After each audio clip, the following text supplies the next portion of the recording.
Welcome to Blueprint Boost for Contractors, the podcast that's your go-to source for unlocking the secrets to successful marketing, gaining valuable insights, and growing your contracting business with less stress. Your host is David Brooks, and he's thrilled to be your guide on this journey. As a seasoned expert in the contracting industry, David understands the challenges you face. That's why each episode is crafted to provide you with actionable strategies and proven blueprints to boost your business to new heights.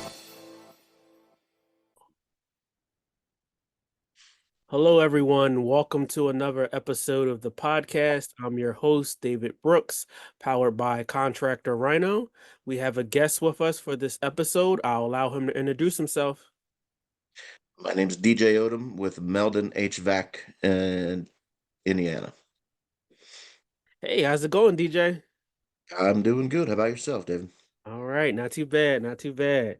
Well, thanks for coming on. We appreciate it. Can you give us a little more about your background and how you got into HVAC? Sure. I am fourth generation HVAC. My son works with me. He's fifth generation. I worked in the family business for a while, and yeah, we had an actual business, but then I went out on my own and started Meldon with my wife, and yeah, we've had a blast trying to help others and stay active in the community as an HVAC business. That's a real issue in HVAC, is that there are a bunch of companies and there's not a lot of community interaction, at least around here. Mm-hmm. And we try to differentiate ourselves in that way.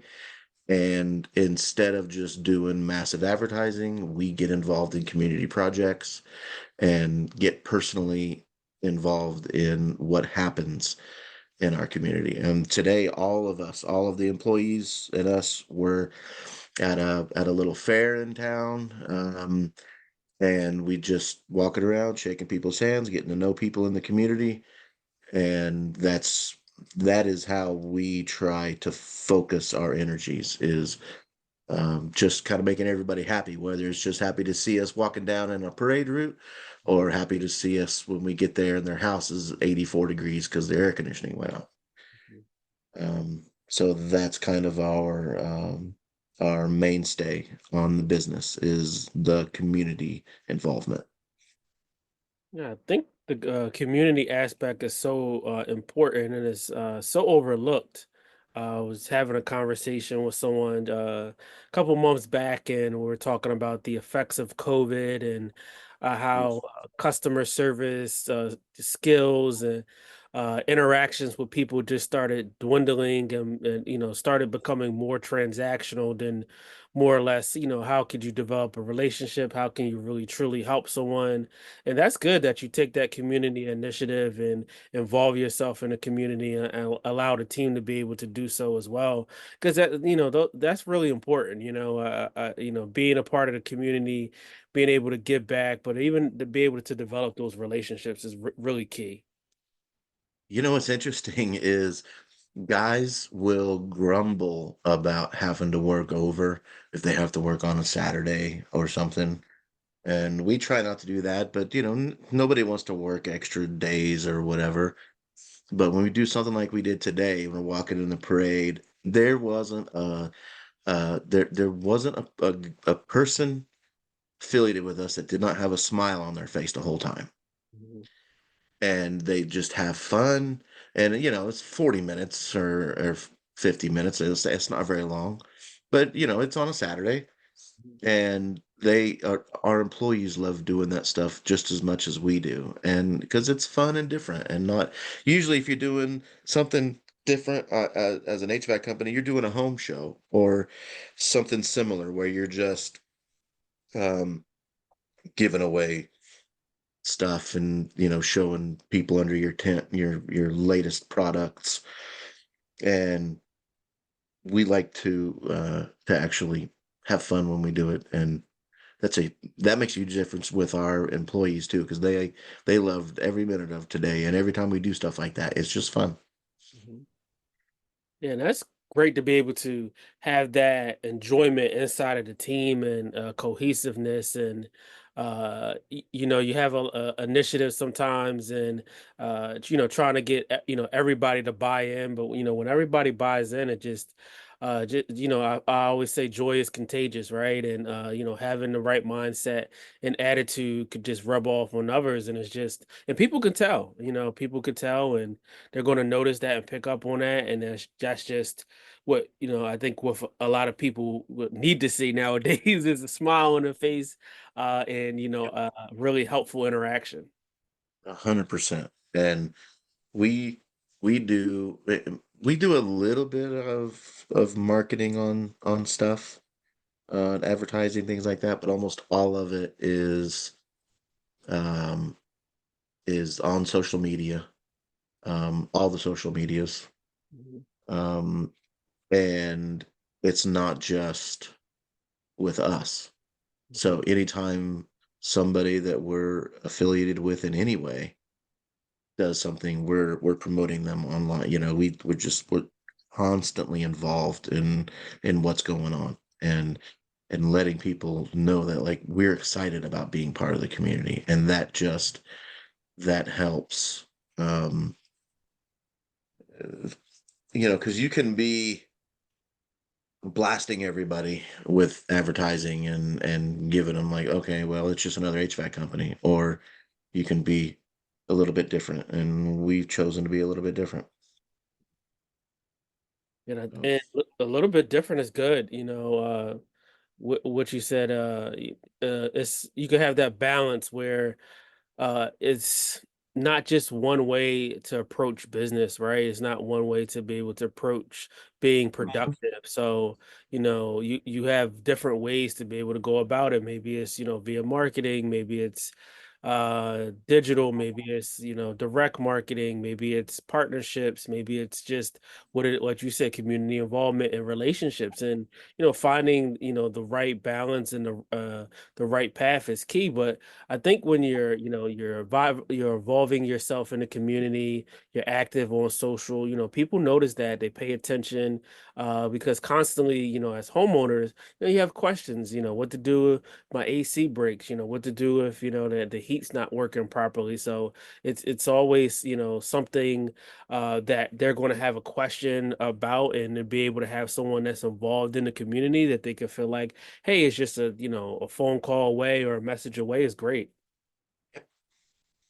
and we try to well, we don't try, we do marry that with um, employees who are well trained and educated. And we're a part of the Associated Builders and Contractors, and we just started the new school year just started, and so we send our guys through that as well. Um, and every bit of training, every bit of learning, even if some of our younger guys may not use some of the stuff that they train, but every little piece of information that is possible to be given to them, because we don't want to just be a pretty face, right? I mean, we want people to know when we come to fix whatever it is, that that they know that the best trained guys are coming into their home or business, and will be able to tackle whatever problem they have. um, and that's super critical, to keep that continuing education going. Then it helps them too. It helps our employees knowing that we are invested in their future, and that also helps our employee morale. Is not just doing the fun things, but knowing that we are looking out for them, not just now, but 10 years from now, when, even if they're not working for us, they've got their card from the ABC that they've completed all their education, and that will help them in the future. So that's super, super important for us. No, that's great. Being able to have the team participate in that, prepping them for the future, giving them tools and things that they can utilize, not only, in the field and water with you, but if they were ever to, change directions or go somewhere else, they can have that capability and knowledge and just going to be able to make them more effective and also professional when they're in contact with the homeowner. Yep. And our goal always is to make a place so that way, the guys won't want to leave. Um, and so far we've been able to do that, but we know that's not always going to be the case, but um, because all of it matters, whether you're doing the community stuff or your education or what you pay your guys. Uh, it all, you know, it's all like a big Venn diagram, and it all has to fit together nicely in order to keep a good team and not have a lot of turnover. And that's kind of our goal is to, we want people to know that when they call us out, you're not going to have a rotating group of guys that you never know who's going to come out Mhm.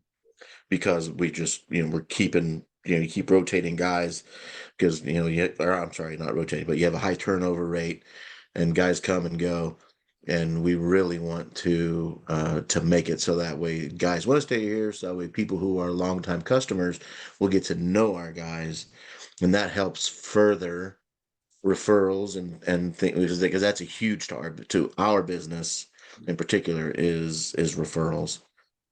Um, and so that it helps that as well. People knowing that they're going to know the guy that comes out to the house, and even if it's the first time, by the second or third year that they've had their equipment checked or had service calls, they'll get to know the guys that come out because it's always the same group, same one of the same group of guys that's going to come out. So um, so far that's worked well, and that's kind of our goal is to even as we add employees that the ones we add stick around.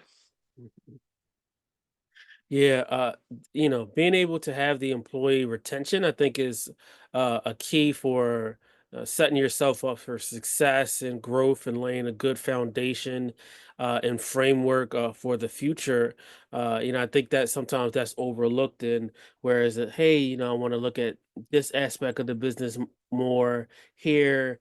I want to, get more sales. I want to do this. I want to do that, but sometimes it's just about taking care of the things that are in your own backyard, right? Setting up that foundation, giving them the tools for success, really coaching up the team and making it so that people, like you said, people want to stay. Homeowners know who they are. So if they were to come back, they say, "Oh, hey, look, we're dealing with the same person." I think people can get frustrated when you're like, "Oh, I was just talking to this person. What happened to him?" Oh, I was just talking to Joe, and no, Joe's not here. Oh, Joe was my favorite. Yep, And yep, and a then they hundred get percent. disappointed. Yep, and you can do. I mean, I don't see a reason why you can't do both. Why you can't have guys who are good at getting people from an old system into a new system, or um, adding add-ons, things that all the private equity type companies do, and that you can do that in such a way that elevates you and the customer together in that relationship. It doesn't have to be a one-way street where, I'm paying you an exorbitant amount of money to replace my system just because you have, 300 trucks on the road. Like that doesn't make any sense to me. You should, we should be able to provide a great service and not do it at the expense of our customers, if that makes sense. No, that makes sense. Definitely. For me, I think two things. When I think about the interaction of coming out to a home, is two things that, me speaking from a consumer standpoint and a homeowner that I appreciate is one is being able to help me with my issue, and then being able to let me know, hey, look, why you're here, this is going to be convenient for you. So whether it's signing up for a maintenance plan, noticing something else needs to be worked on, so that is something that I know I appreciate, number one. And then number two, if I don't need something, brand new at this particular time, then say, hey, look, you know what? We feel like we can go this direction, or, we could recommend this, and just making the right recommendation instead of forcing it, Yep. could definitely go a long way, because people notice that. They don't say, hey, he wasn't forcing me into something. This is someone I could feel like I can recommend. It's almost like, when you go to a car dealership sometimes and you're like, oh, just wanted to look. I really don't want to buy anything today. Maybe I do, but if I do, I want to kind of be, led there a little bit, but not like forcefully. Yep. Yep. That's what I would say that whenever I'm in front of a customer, I would just say that I am your Sherpa.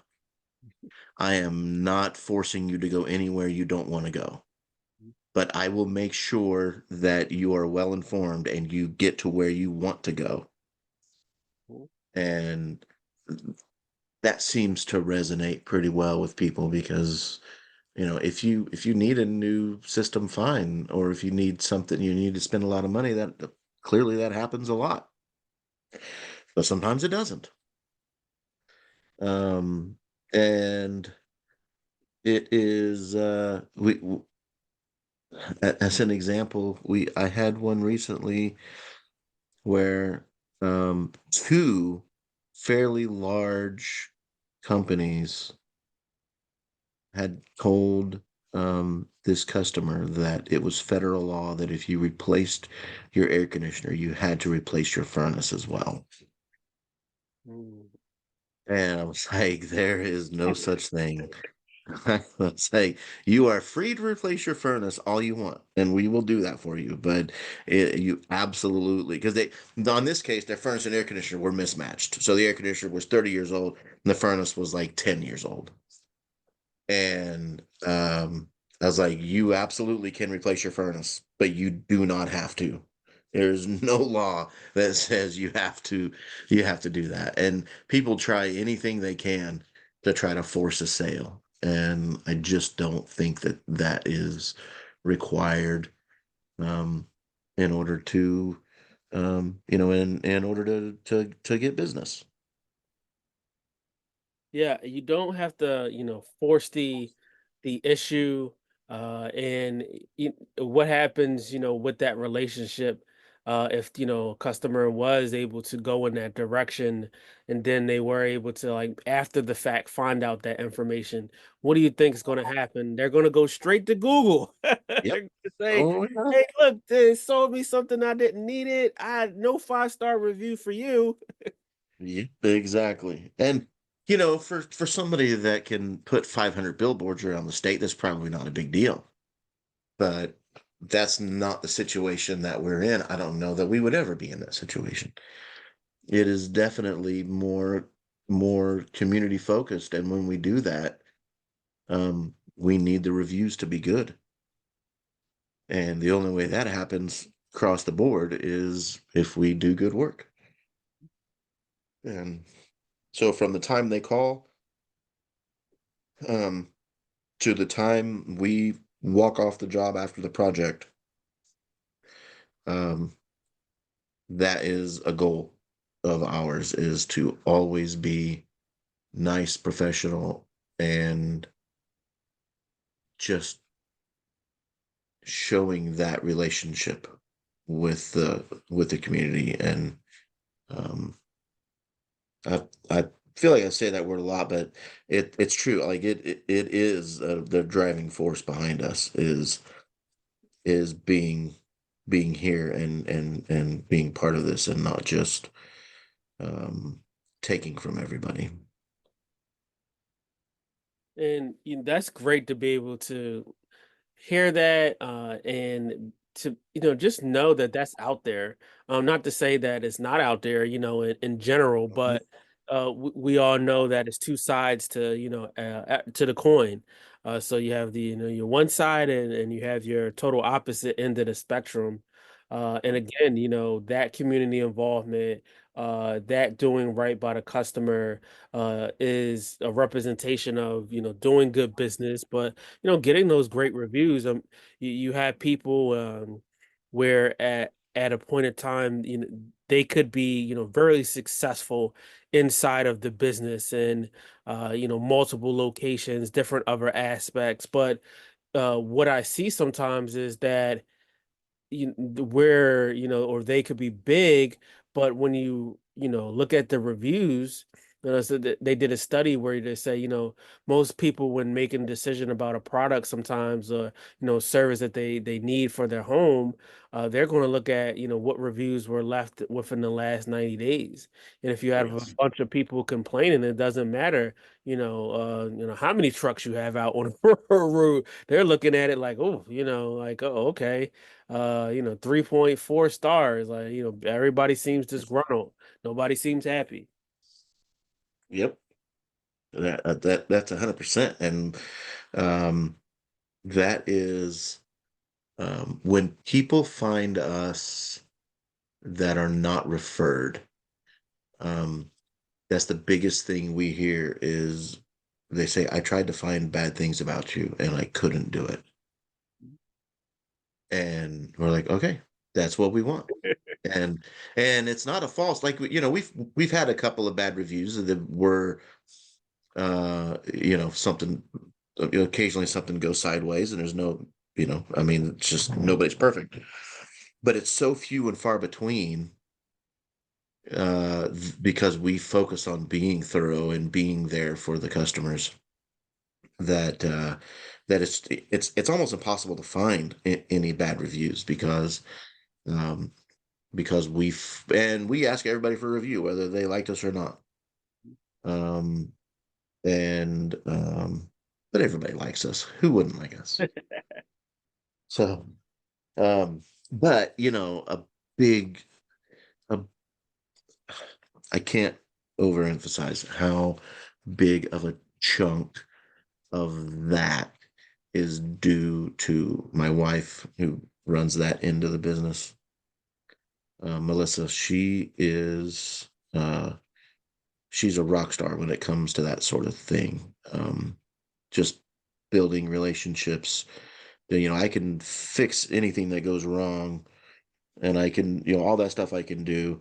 And I like doing all this community stuff, but I don't always know how to do it. And she is 100% in that.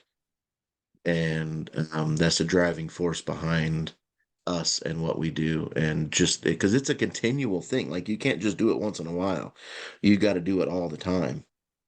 And that's been great. That's just been a great thing for us to set us apart. And she is, I have to give her all the credit for that, because she is responsible for all of that. And that's nice that she's able to bring that aspect into the business, and to be able to help keep that initiative moving forward, and brainstorming different things, because like you said, it's not just a one-time thing. It's it's going to be consistency is the key.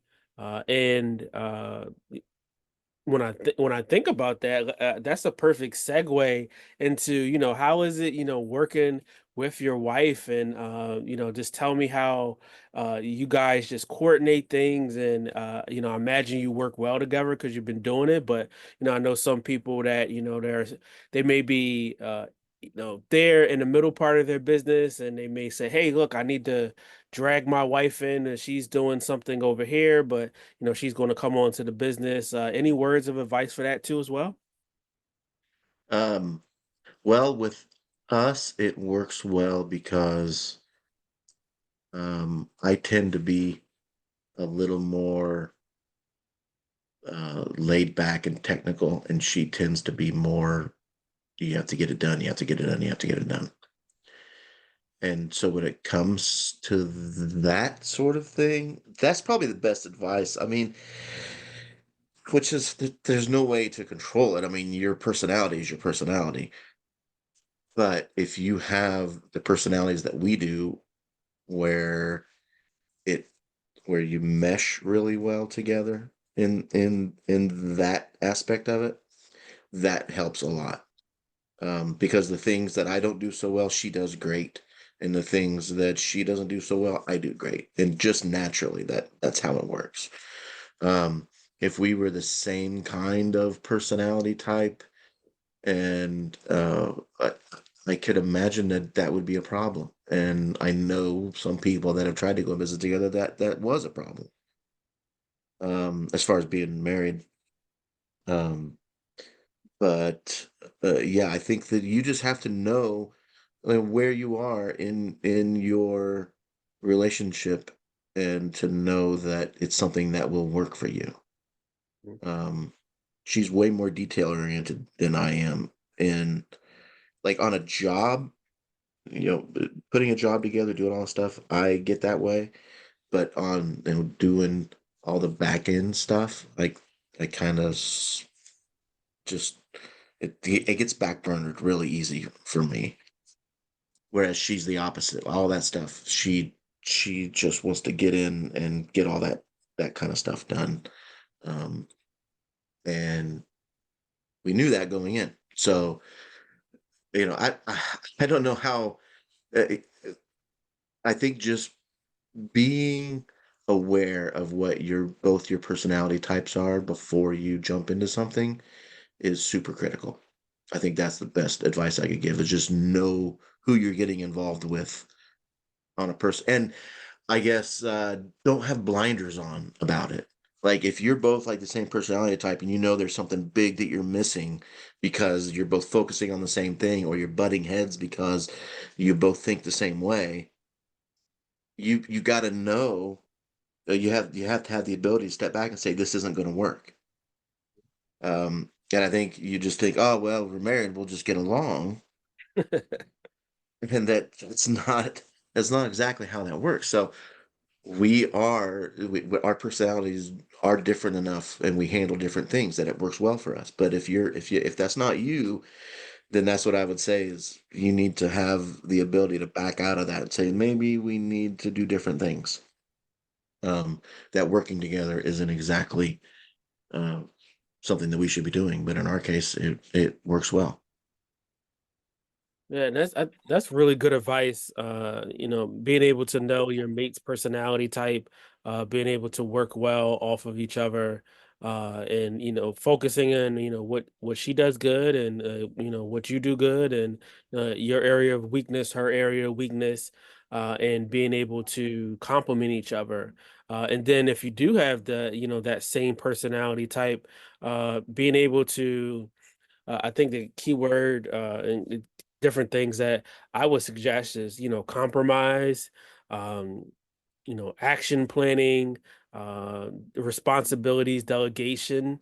I think that is also going to help too as well, because I've seen it where it complements it, really well. Then I've seen, two of the same personality types, but it's just so strong that it's like you're talking with two people inside of the same company, but it feels like two different companies.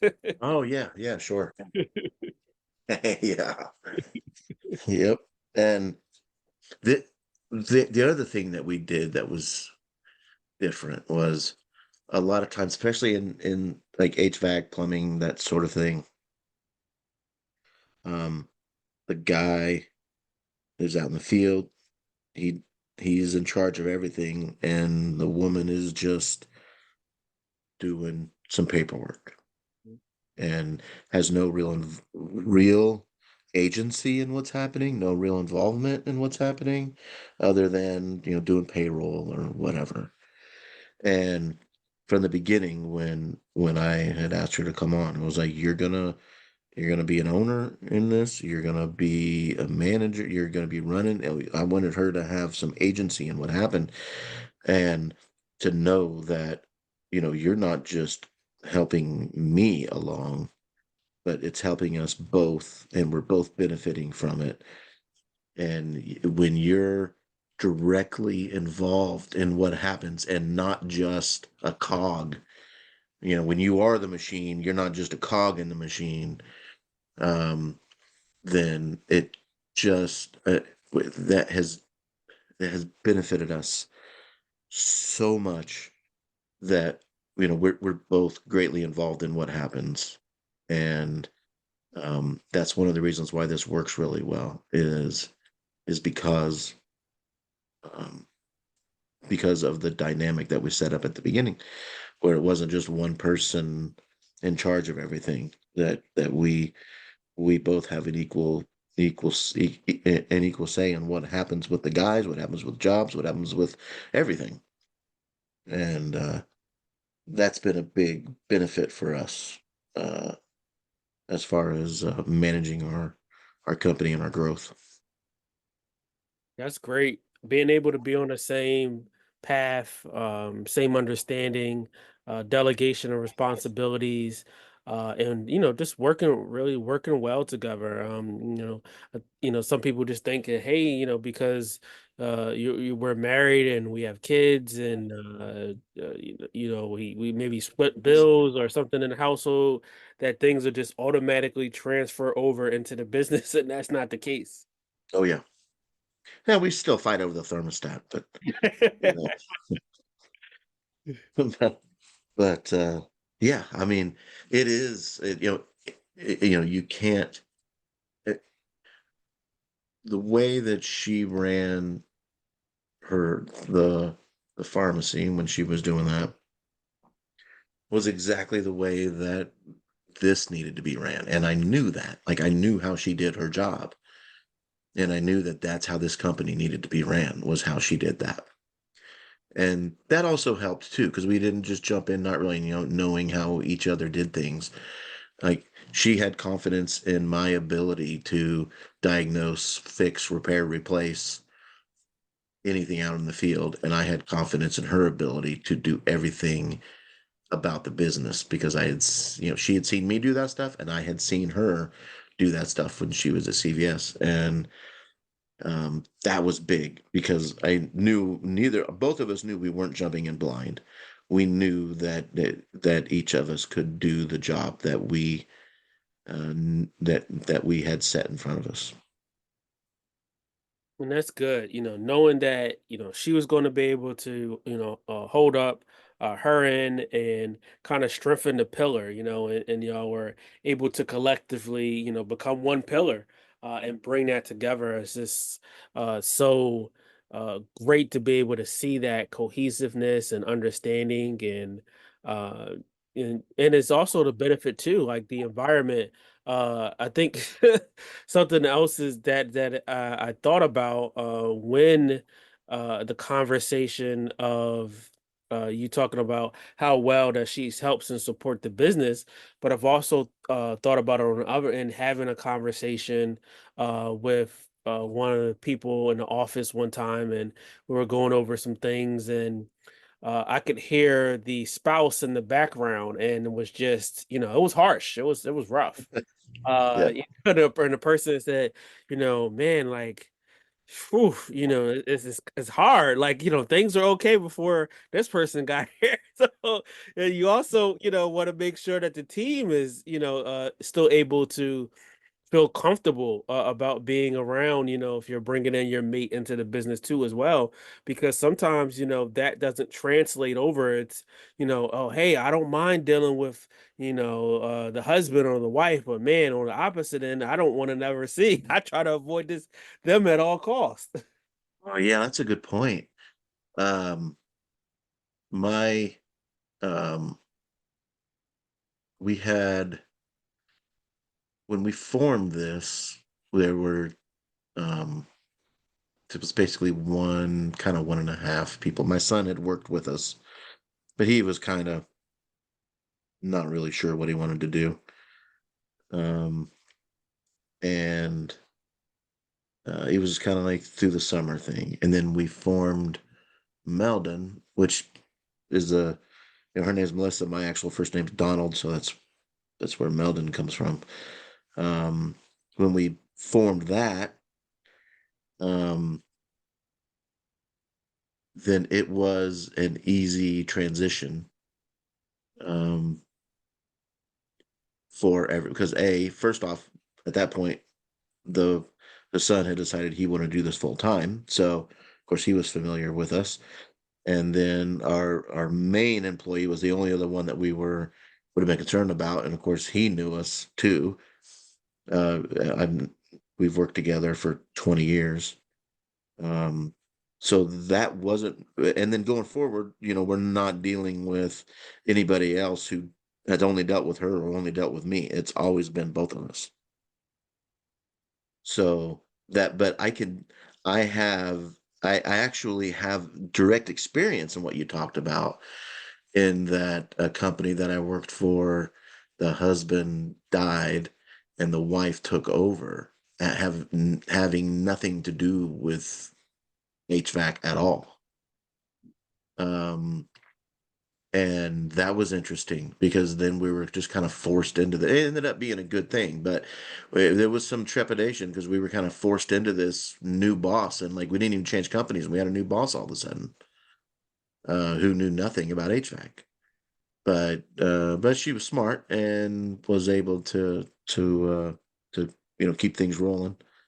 Um, but yeah, that can be a weird setup if you're used to dealing with one person and you come in with somebody else, or people get in arguments and stuff. Not that we don't argue, but it does happen. But generally, it's not like in front of customers or employees. That would be kind of odd to me, like having an argument in front of a customer or what, like I couldn't imagine doing that. Even if something was bubbling, it's like I got to get this out. I mean, like, we got to wait. Like we can't do that in front of a customer. Like that's uh yeah, that's an odd one to me. Yeah, that I've seen a few instances, and one instance that I was totally shocked that I didn't know that, you figure things could go bad, and nothing's perfect, but it was one situation, and the husband and wife, they were working together, and there's two strong personalities, and Mm. wound up they were wound up going to go through a divorce, but in business wise, I think she was trying to cut him out, so she was trying to do some things, and it was, we were kind of trying to get us in between it, and I said, this is not something that we want to be in between. We don't want to take sides. If you were to go and branch off and do your own company, or he was, or what, however that gets worked out, we don't want to be able to, sling mud or derail something. But that's the kind of direction that it was headed in. It's like, man, employees were like, I don't know. I really, you got the wife over here, she's got an agenda, and then the husband, he don't, he's over here, and it could kind of just derail, even if the person left eventually, what does that do to the framework of the current company? Yeah, it can totally change everything. Um, and yeah, and that's part of knowing, like if they had sat down and thought about it, they probably would have realized we need to not be in business together. But you get into that point where it's like, oh yeah, we do everything else together. We can do business together.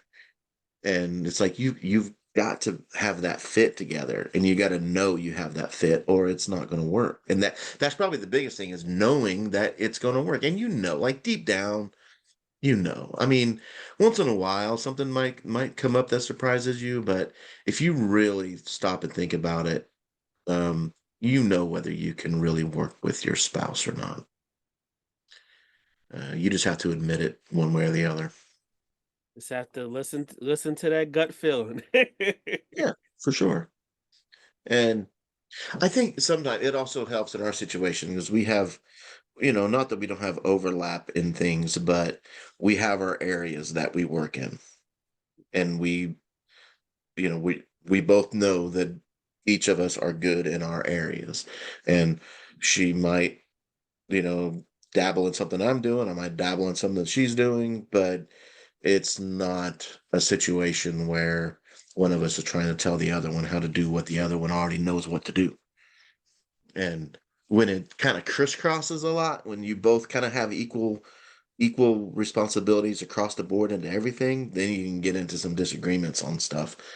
Um, and but that's helped us as well, is having these these clear positives that we focus on these things that the other one doesn't.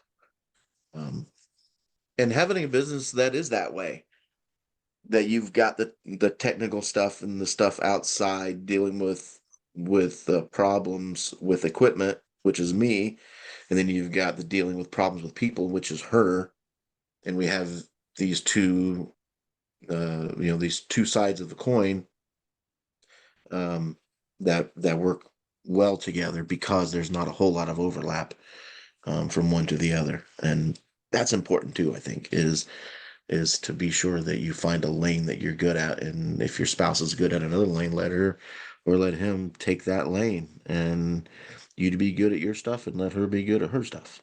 Mhm.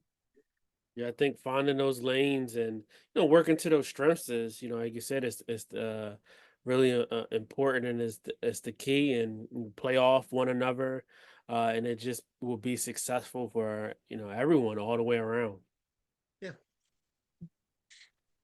Yeah, it's been really enjoyable.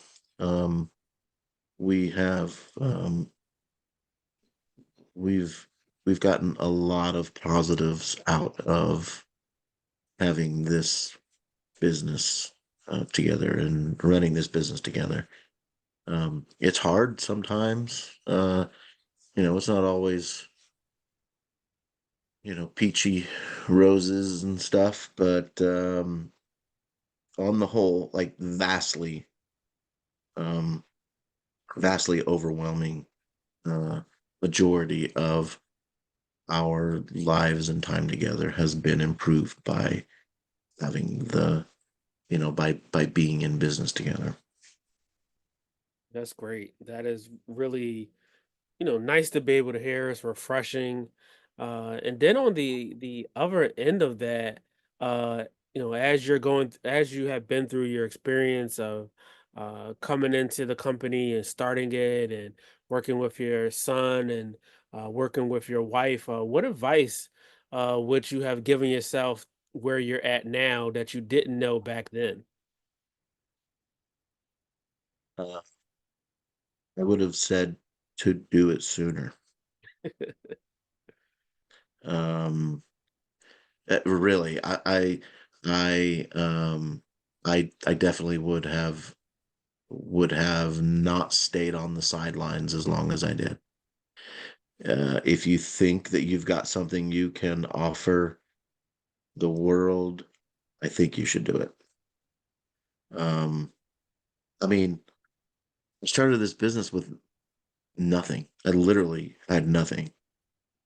We didn't take out and we still haven't, we've never taken out a business loan. We don't plan to unless something weird happens. Now, we've got, loans you have to get like for a vehicle or whatever. But as far as just getting a loan to float the business, we've never done that. Um, and um, so I started with just the equipment, the tools that I had, and that was it. And I think that if you want to do something, do it. And I that would be my biggest advice is if you think you've got something you can do, then don't wait for the right opportunity. Just do it.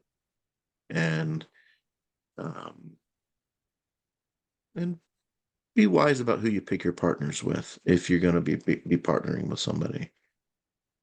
Um in my case, I've got the best partner that I could possibly have. But I know, like what you just talked about with the husband and wife getting divorced in the middle of the thing, and I've known other businesses that have had trouble even with just partners in general that have huge disagreements and ended up splitting the company.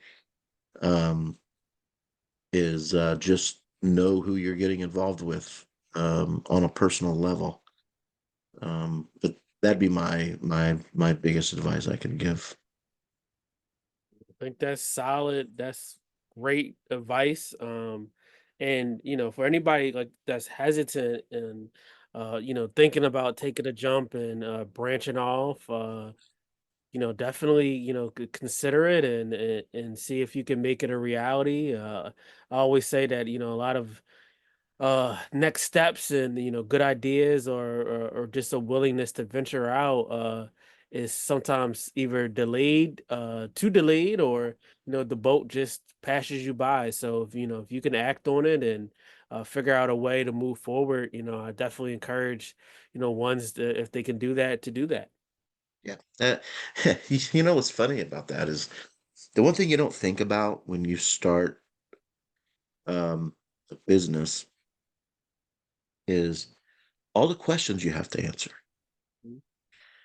And so our main employee has been in plumbing and heating for 25 years. And he knows what he's doing, especially with, I mean, he was doing something kind of simple, but it was a deviation from what the plan would have been. And he could have figured out the plan on his own, but he still called and was like, "Hey, I think we have to do it this way. What do you think? Is this okay?" And it was really early on, and I was like, "Oh, now I'm the guy that has to make this decision." Yesterday, that wasn't me. Yesterday, I had somebody else I could ask. Nothing changed about me, but now all of a sudden, I've got to make this decision that I didn't even think about. When I started this whole thing, I didn't think about I would have to make these kind of decisions that owners have to make all the time and managers have to make all the time. I didn't think about it.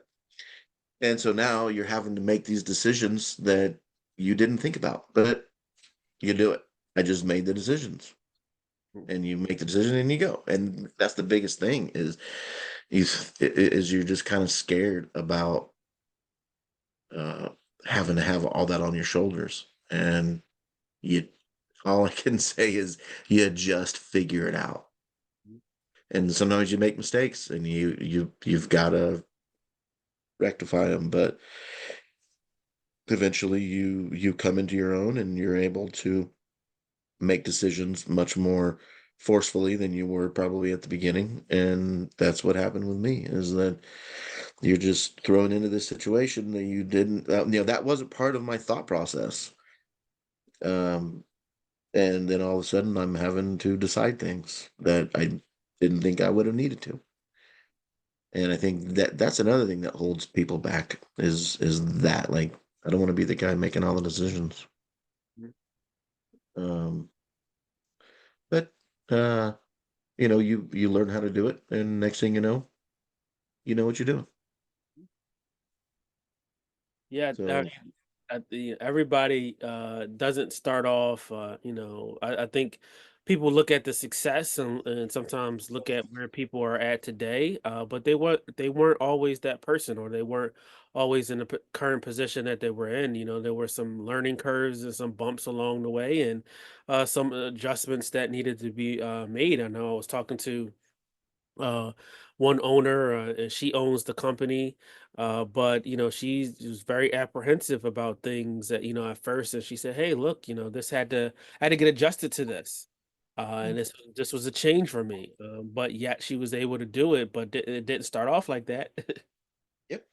And that was the thing with me and Melissa was, she knew what she was doing as far as doing business stuff. She was like, I don't know what I'm doing with HVAC. And I said, you don't have to. I do. You do all of this other stuff that you're good at. Anything to do with HVAC, I'll handle. And that kind of was like, okay. And she's just, you know, she's just been wonderful at doing all that stuff. Um, and there's been a learning curve for sure, and for both of us, because I hadn't ever, I hadn't ever been in this position before, and she had never owned an HVAC company before, and or managed it, or and do all of the back end stuff of that. But she had done it for other businesses, and it just, it just became what it was, and we both learned how to do it.